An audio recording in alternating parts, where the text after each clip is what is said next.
Jangan kasih dia keluar dari gudang. Teriakan Nadine bikin seluruh pekerja berhenti angkat barang. Dua satpam langsung menarik tangan Raka di depan puluhan buruh yang masih pakai seragam kerja penuh debu. Kardus jatuh berantakan. Semua mata langsung tertuju ke satu orang yang bahkan belum sempat naruh tasnya. "Apa saya salah, Bu?" Nadine melangkah mendekat sambil menunjuk wajah Raka di depan semua orang. "Uang perusahaan 50 juta hilang. Kamu yang terakhir masuk ruang admin." Raka belum sempat membela diri saat tas lusuhnya dibalik paksa di lantai. Baju kerja, kotak makan, obat ibunya berserakan, lalu sebuah amplop tebal jatuh. Gudang mendadak sunyi. Dimas membuka amplop itu sambil tersenyum puas. Tapi senyum itu hilang duluan, karena isi amplop itu bukan uang curian, melainkan bukti transfer ratusan juta atas nama Nadine sendiri. Dan wajah wanita yang tadi paling lantang menuduh, tiba-tiba berubah paling panik. Kalau kamu pernah dihina saat lagi berjuang buat keluarga, subscribe dulu. Karena setelah ini, semuanya makin brutal. Raka masih berdiri kaku sambil menatap amplop di tangannya ketika Nadine langsung merampas kertas itu dengan wajah pucat. "Semua kembali kerja, sekarang!" Teriakannya menggema, tapi suasana gudang sudah berubah. Para buruh saling pandang. Beberapa masih berbisik soal bukti transfer tadi. Dimas buru-buru menyuruh satpam menarik Raka masuk ke ruang belakang sebelum dia sempat bicara lebih banyak. Sejak hari itu, hidup Raka seperti jatuh makin dalam. Padahal sebelum semua kekacauan itu, hidupnya memang sudah berat. Sudah 3 tahun dia kerja sebagai kuli gudang di perusahaan kosmetik milik Nadine. Kerjanya kasar, datang saat langit masih gelap, pulang ketika warung sekitar rumahnya hampir tutup. Angkut kardus, hitung stok, bersihin area loading. Kadang bantu sopir bongkar muatan sampai dini hari kalau kiriman telat datang. Kalau ada pekerja sakit, Raka sering gantikan shift tanpa banyak protes. Teman-temannya tahu dia pekerja keras. Bahkan Pak Ujang, sopir tua di gudang, sering bilang, "Kalau semua orang kayak kamu, gudang ini nggak bakal kacau." Raka cuma senyum kecil. Dia memang butuh pekerjaan itu mati-matian. Ayahnya sudah meninggal 5 tahun lalu karena stroke. Ibunya sekarang rutin cuci darah. Adiknya Rani masih kuliah semester akhir dan sering menahan diri supaya tidak menambah beban kakaknya. Di rumah kecil mereka, Raka selalu pura-pura kuat.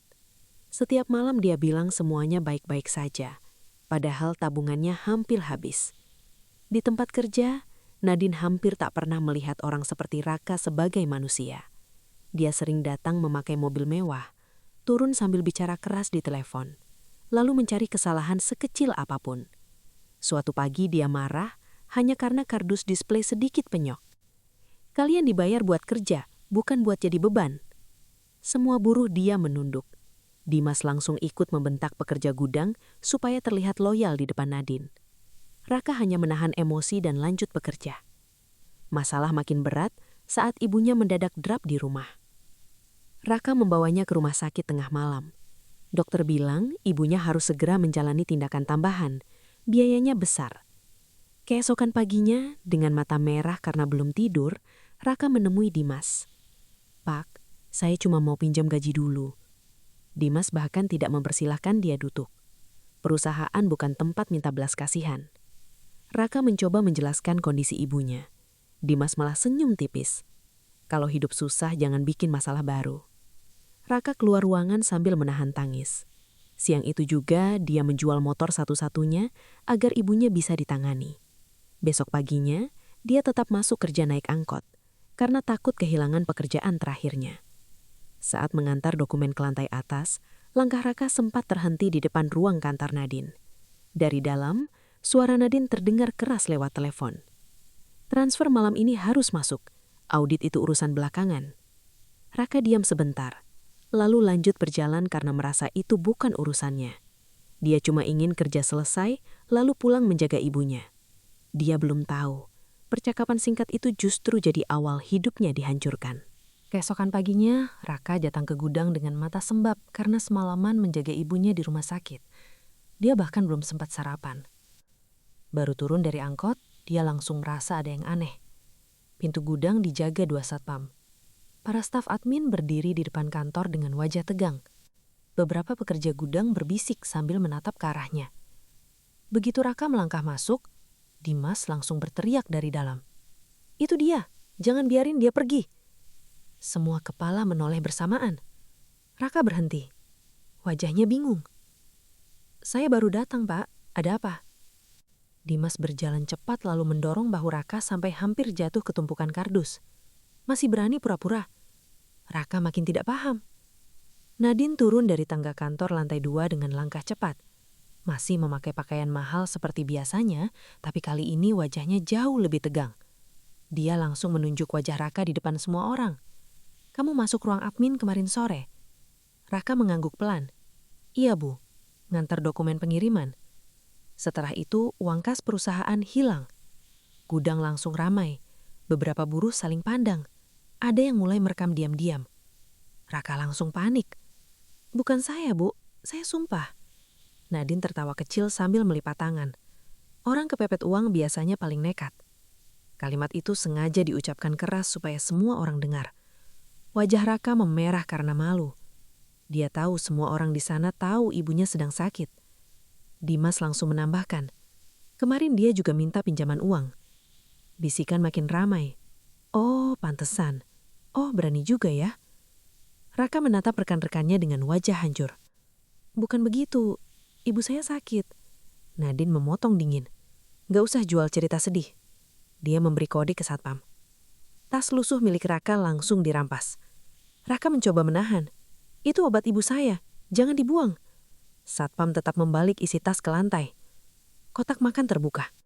Nasi jatuh berserakan. Obat ibunya terpental. Foto kecil keluarganya ikut terinjak sepatu satpam. Raka langsung mengambil foto itu dengan tangan gemetar. Beberapa pekerja mulai terlihat tidak nyaman. Tapi tak ada yang berani bicara. Lalu sebuah amplop coklat tebal jatuh dari dalam tas. Semua langsung diam. Dimas mengambil amplop itu sambil tersenyum puas. Nah, ketemu. Nadine mendekat dengan wajah menang. Buka. Dimas langsung membuka amplop itu di depan semua orang. Senyumnya perlahan hilang. Wajahnya berubah bingung. Bu, ini? Nadine merebut isi amplop itu. Matanya langsung membesar. Itu bukan uang tunai. Itu lembar bukti transfer ratusan juta ke rekening asing. Nama pengirimnya perusahaan Nadine sendiri. Tanggal transfer dilakukan semalam. Untuk pertama kalinya, Nadine benar-benar terlihat panik. Siapa yang kasih ini ke kamu? Raka masih syok. Itu bukan punya saya. Saya bahkan gak pernah lihat. Para pekerja mulai sadar ada sesuatu yang jauh lebih besar dari tuduhan tadi. Dan Nadine langsung berteriak histeris. Bawa dia ke ruang kantor sekarang. Raka bahkan belum sempat mengambil foto keluarganya yang jatuh. Dua satpam langsung menyeretnya ke ruang kantor lantai atas. Tangannya ditarik kasar. Bibirnya berdarah karena sempat terbentur pintu besi gudang. Dari bawah, para pekerja hanya bisa melihat Raka di bawah seperti penjahat. Beberapa masih merekam diam-diam. Begitu masuk ruang kantor, pintu langsung dikunci. Dimas melempar Raka ke kursi sampai tubuhnya hampir jatuh. Ngaku sekarang. Raka masih terengah. Saya nggak tahu apa-apa soal amplop itu. Dimas memukul meja keras. Jangan bohong. Nadine berdiri di dekat jendela sambil menggenggam lembar transfer itu dengan tangan gemetar. Untuk pertama kalinya, dia terlihat benar-benar takut. Dia menatap Raka tajam. Kamu ambil dokumen ini dari mana? Itu bukan punya saya, Bu. Siapa yang kasih? Saya nggak tahu. Nadine mendekat sampai wajah mereka nyaris sejajar. Kamu mau jual dokumen ini ke siapa? Raka mulai sadar. Masalah ini jauh lebih besar dari tuduhan pencurian tadi. Dia memberanikan diri bicara. Kalau saya maling, kenapa ibu lebih takut sama kertas itu? Ruangan langsung hening. Dimas tanpa pikir panjang menghajar wajah Raka. Kursinya terjatuh. Sudut bibir Raka robek. Jaga mulut kamu. Raka jatuh ke lantai sambil memegang wajahnya. Nadine justru terlihat makin panik. Dia berjalan mondar-mandir lalu langsung mengambil keputusan. Panggil polisi sekarang. Raka membeku. Dia langsung teringat ibunya yang sedang dirawat. Ponselnya sejak tadi bergetar terus dari rumah sakit. Dia mencoba meraih ponselnya. Satpam lebih dulu merebutnya. Layar ponsel masih menyala. Belasan panggilan tak terjawab dari adiknya. Suara Rani masuk lewat pesan suara yang otomatis terbuka. Kak, dokter nanya soal pembayaran. Ibu makin lemah. Tolong angkat. Ruangan mendadak sunyi beberapa detik. Raka langsung menangis. Tolong kasih saya pulang dulu. Ibu saya di rumah sakit. Dimas malah tertawa dingin. Pencuri masih sempat drama keluarga. Nadine membuang tatapan. Dia sama sekali tidak peduli. Tak lama kemudian polisi datang ke kantor. Saat Raka hendak dibawa keluar, pintu mendadak terbuka keras. Siska, staf admin yang sejak pagi terlihat pucat, masuk sambil menangis. "Pak, saya nggak kuat bohong lagi." Semua menoleh. Nadine langsung berteriak, "Keluar!" Siska gemetar sambil memegang ponsel. Uang kas nggak dicuri siapapun. Wajah Dimas berubah tegang. Siska melanjutkan dengan suara bergetar. "Semalam Bu Nadine sendiri yang suruh saya pindahin uang itu." "Diam!" teriak Nadine. Siska menangis makin keras. "Dan saya disuruh masukin amplop itu ke tas Raka pagi tadi." Ruangan langsung kacau. Raka menatap tak percaya. Nadine mencoba merebut ponsel Siska, tapi polisi menahan gerakannya. Siska memutarkan mensuara. Suara Nadine terdengar jelas. "Kalau audit datang, cari orang gudang buat disalahkan." Semua membeku. Wajah Nadine perlahan hancur. Tapi di saat semua mulai percaya pada Raka, Nadine masih mencoba menyelamatkan dirinya. Dia menunjuk Raka dengan teriak histeris. "Dia yang memerah saya." Ucapan Nadine langsung bikin ruangan ricuh. "Dia yang memerah saya." Nadine menunjuk Raka sambil menangis histeris, seolah dirinya korban. "Dia ancam sebarkan dokumen itu kalau saya nggak kasih uang." Raka sampai kehilangan kata-kata. "Bu, saya bahkan baru lihat dokumen itu hari ini." Polisi mulai memisahkan semua orang yang saling berteriak. Siska terus menangis. Dimas mencoba kabur dari ruangan tapi langsung ditahan polisi di depan lift. Para pekerja di bawah yang sudah melihat keributan mulai berkumpul di depan kantor. Beberapa video saat Raka dipermalukan di gudang sudah terlanjur tersebar di media sosial. Nama Raka mulai ramai dibahas. Banyak orang marah karena melihat buruh diperlakukan seperti pencuri sebelum ada bukti jelas. Raka tetap dibawa ke kantor polisi untuk pemeriksaan karena kasusnya sudah terlalu besar. Tangannya tidak diborgol, tapi rasa malunya tetap terasa saat orang-orang menatapnya sepanjang perjalanan. Sesampainya di kantor polisi, Nadine datang dengan pengacara mahal. Penampilannya kembali rapi, seolah kejadian di gudang tadi tidak pernah membuatnya panik. Dia duduk sambil menatap Raka dengan senyum kecil. "Kamu pikir bisa menang lawan saya?" Raka diam. Ponselnya akhirnya dikembalikan polisi.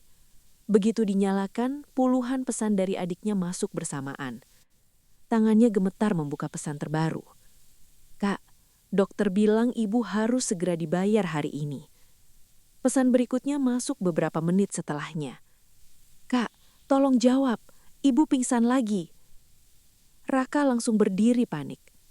"Saya harus ke rumah sakit sekarang." Polisi menahannya karena pemeriksaan belum selesai.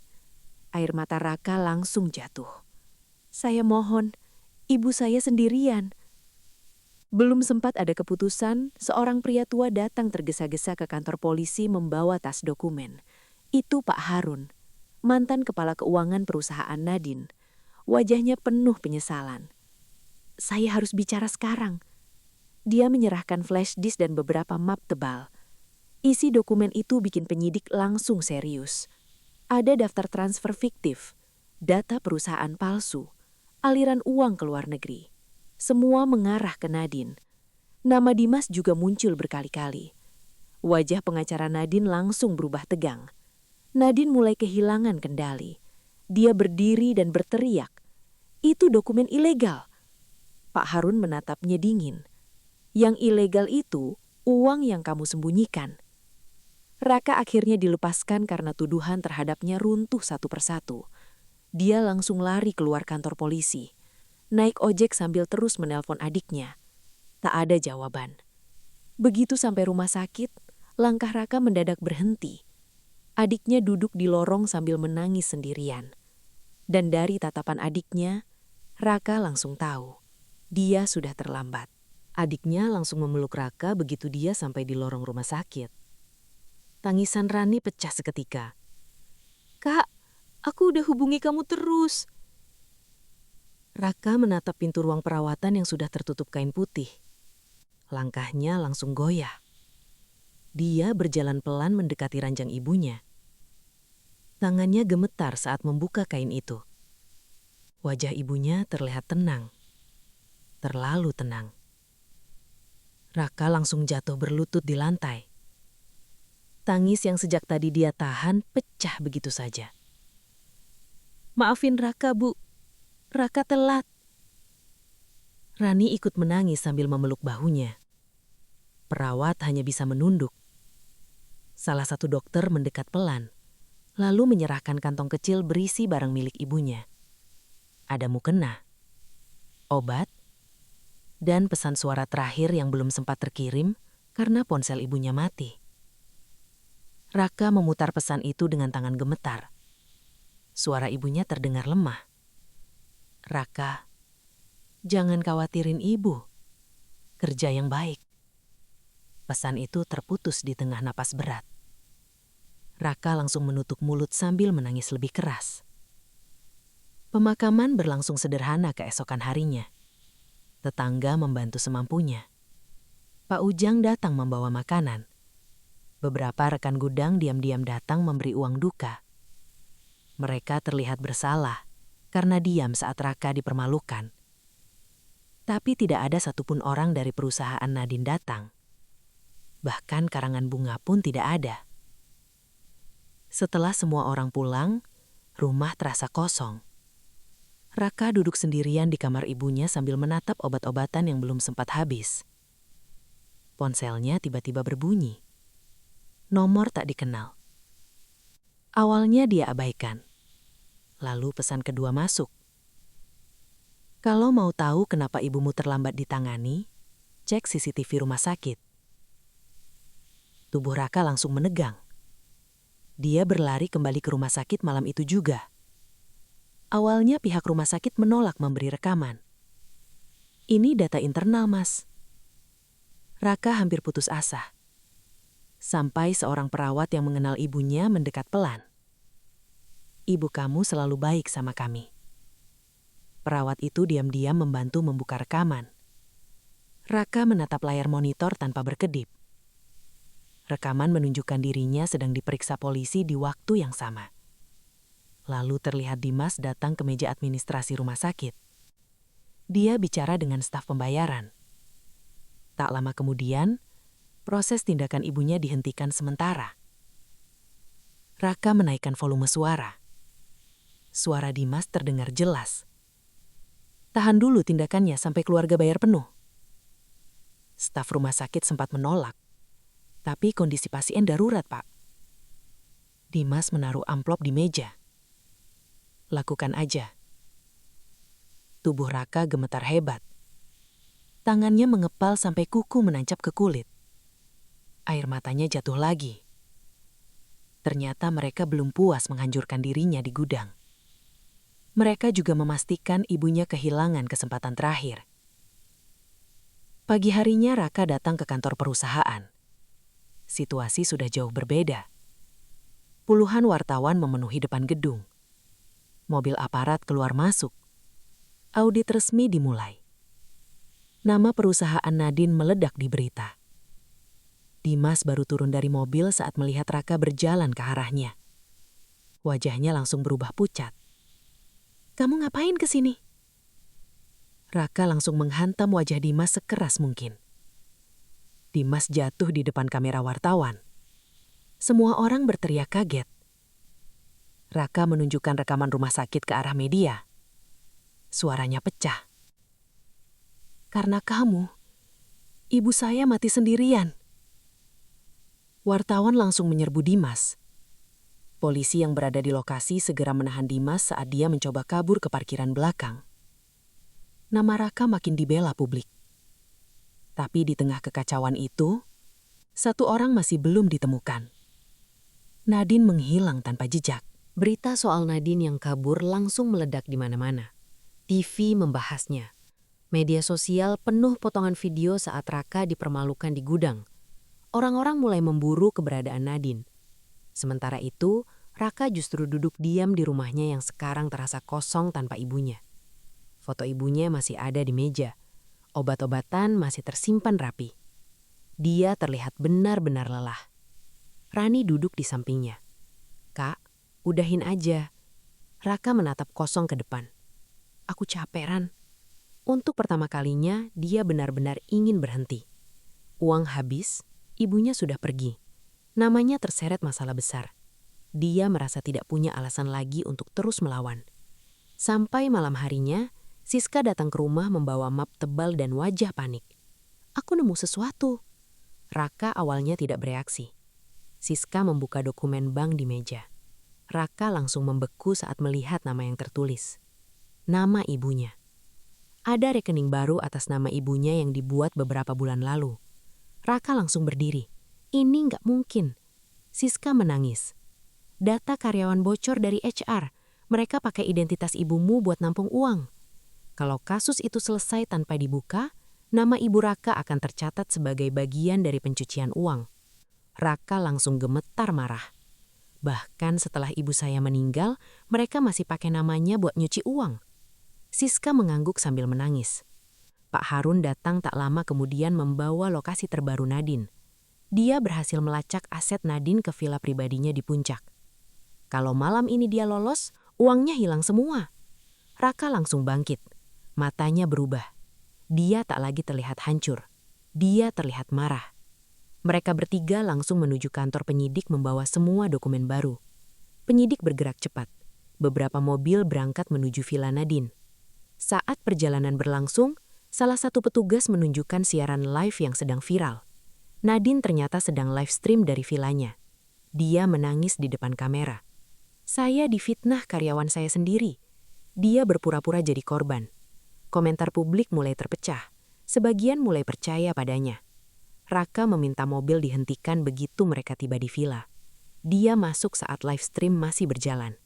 Nadine kaget melihatnya muncul di belakang kamera. "Kamu?" Raka berjalan ke depan sambil menunjukkan dokumen rekening atas nama ibunya. Suaranya bergetar menahan marah. "Ibu saya udah meninggal, tapi kamu masih pakai namanya buat nyuci uang." Wajah Nadine langsung pucat. Penonton live stream langsung membanjiri kolom komentar. "Bongkar semuanya. Dia bohong. Penjarakan dia." Nadine panik. Dia mematikan live stream. Lalu tiba-tiba berlari ke pintu belakang villa. Tapi suara sirine polisi sudah semakin dekat. Sirine polisi akhirnya berhenti tepat di depan villa. Nadine baru beberapa langkah keluar dari pintu belakang saat polisi langsung mengepung halaman. Dia masih memakai pakaian mahal yang sama dari live stream tadi. Make up di wajahnya mulai berantakan karena panik. "Jangan sentuh saya, kalian gak tahu siapa ayah saya." Dia berteriak sambil meronta. Petugas tetap memborgol tangannya di depan wartawan yang ternyata sudah lebih dulu datang setelah lokasi villanya bocor di media sosial. Kamera menyorot tanpa henti. Nadine melihat Raka berdiri di dekat mobil polisi. Matanya langsung penuh kebencian. Dia menunjuk Raka sambil berteriak histeris. "Dia juga bersalah. Dia ambil dokumen saya." Raka menatap dingin. "Saya cuma ambil kembali nama ibu saya." Nadine langsung diam beberapa detik. Kalimat itu justru membuat wartawan makin ramai menyorot Raka. Video penangkapan Nadine menyebar dalam hitungan menit. Brand kosmetik besar langsung mengumumkan pemutusan kontrak. Beberapa influencer yang dulu sering dipakai Nadine ikut buka suara. Mantan karyawan mulai bermunculan di media. Ada yang cerita soal gaji dipotong. Ada yang cerita dipermalukan di depan umum. Ada juga yang mengaku dipaksa tanda tangan dokumen palsu. Perusahaannya mulai runtuh dari segala arah. Gudang utama berhenti beroperasi.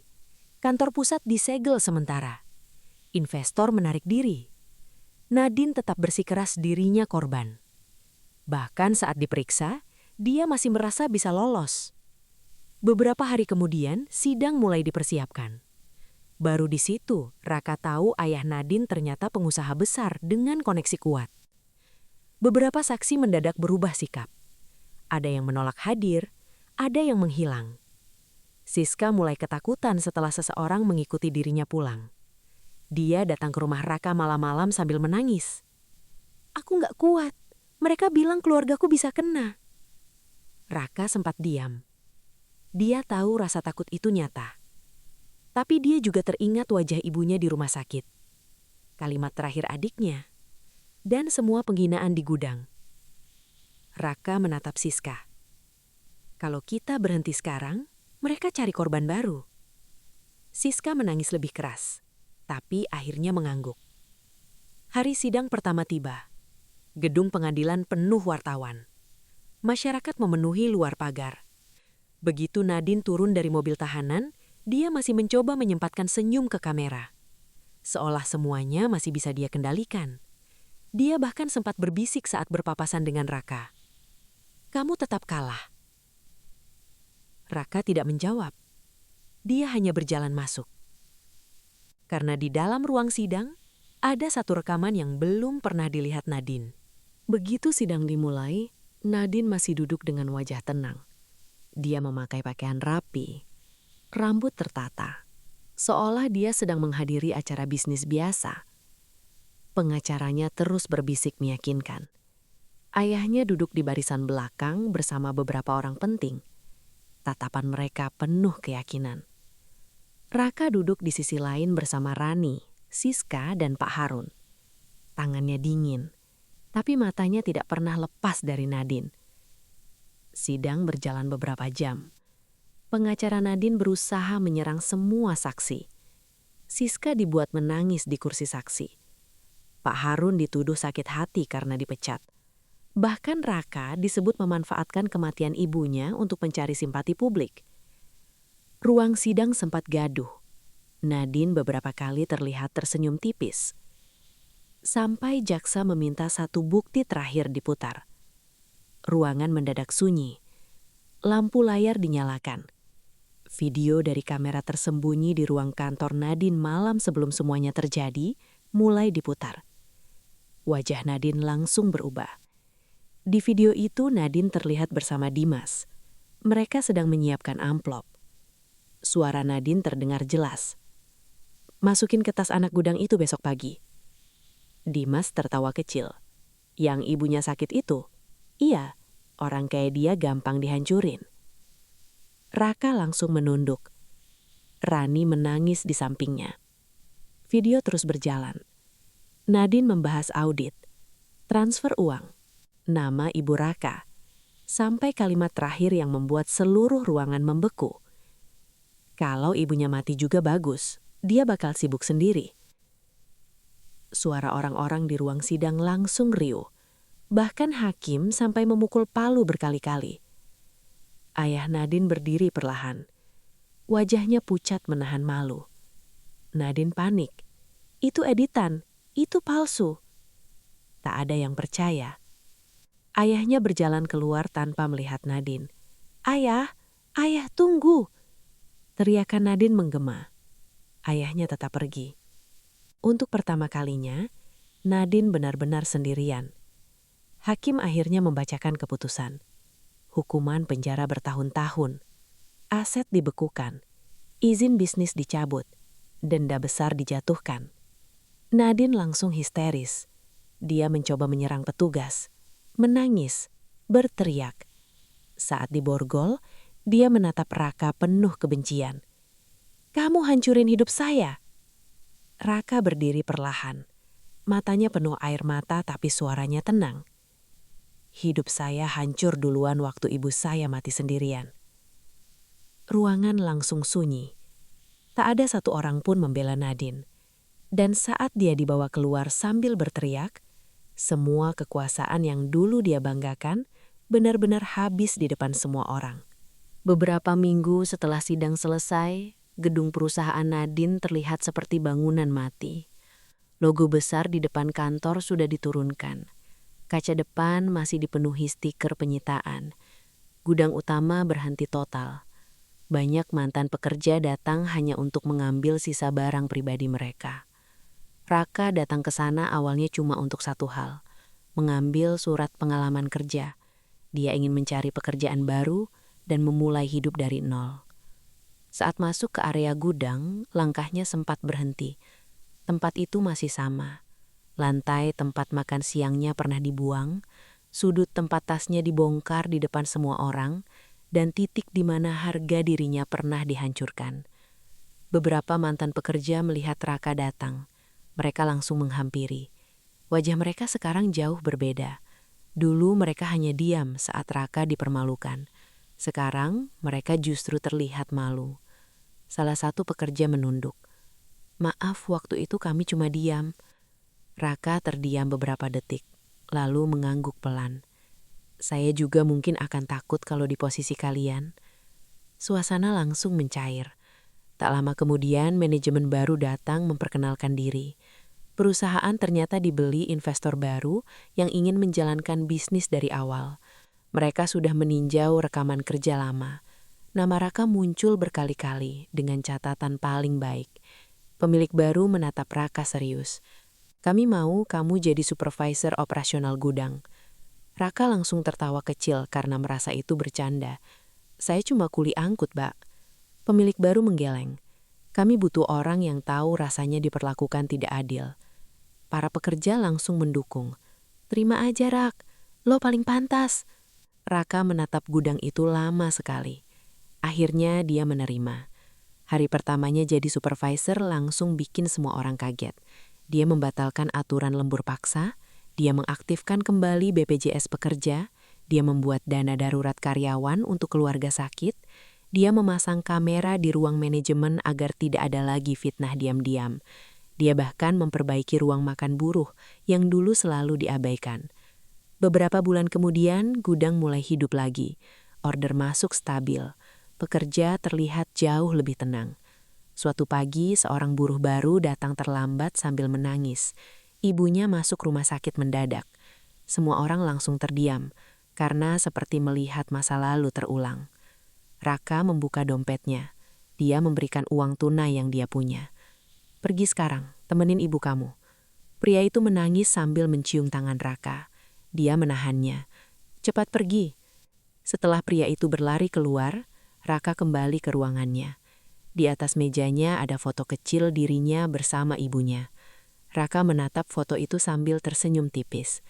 Untuk pertama kalinya, tempat yang dulu menghancurkan hidupnya justru menjadi tempat dia memperbaiki hidup banyak orang lain. Beberapa bulan berlalu. Nama Nadine perlahan hilang dari berita. Orang-orang mulai pindah ke topik lain. Tapi bagi Raka, ada satu tempat yang masih terasa berat untuk didatangi. Makam ibunya. Suatu sore setelah pulang kerja, Raka datang sendirian membawa bunga sederhana. Dia masih memakai seragam gudang. Tangannya terlihat kasar seperti dulu. Bedanya sekarang, wajahnya jauh lebih tenang.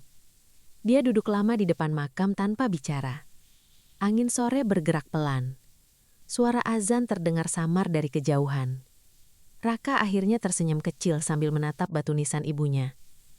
"Bu, sekarang gak ada yang bisa hina kita lagi." Air matanya jatuh pelan. Tapi kali ini bukan tangisan penuh amarah. Lebih seperti beban yang akhirnya lepas. Dia bercerita tentang Rani yang hampir lulus kuliah, tentang gudang yang mulai stabil, tentang para pekerja yang sekarang lebih dihargai, tentang ruang makan baru yang selalu penuh tawa. Hal-hal kecil yang dulu terasa mustahil. Sebelum pulang, Raka membersihkan daun-daun kering di sekitar makam ibunya. Saat berdiri, dia melihat seorang wanita tua di makam sebelah kesulitan membawa galon air kecil. Tanpa banyak bicara, Raka langsung membantu. Wanita itu tersenyum. "Kamu anak baik." Raka terdiam beberapa detik, lalu tersenyum tipis. "Dulu ibu saya juga sering bilang begitu." Malamnya Raka pulang ke rumah sederhana mereka. Rani sudah menunggu sambil membawa map wisuda. "Kak, aku lulus." Raka langsung memeluk adiknya. Mereka menangis sambil tertawa di ruang tamu kecil yang dulu penuh rasa takut. Di meja ruang tamu masih ada foto lama mereka bertiga. Raka menatap foto itu lama. Dulu dia pernah dipermalukan di depan banyak orang. Dituduh mencuri, dipukul, dihancurkan harga dirinya. Bahkan kehilangan ibunya. Tapi orang yang merasa paling berkuasa justru jatuh di tempat paling ramai. Dilihat semua orang. Dan Raka, orang yang dulu dianggap paling rendah, akhirnya pulang membawa sesuatu yang jauh lebih mahal dari uang. Martabat keluarganya kembali.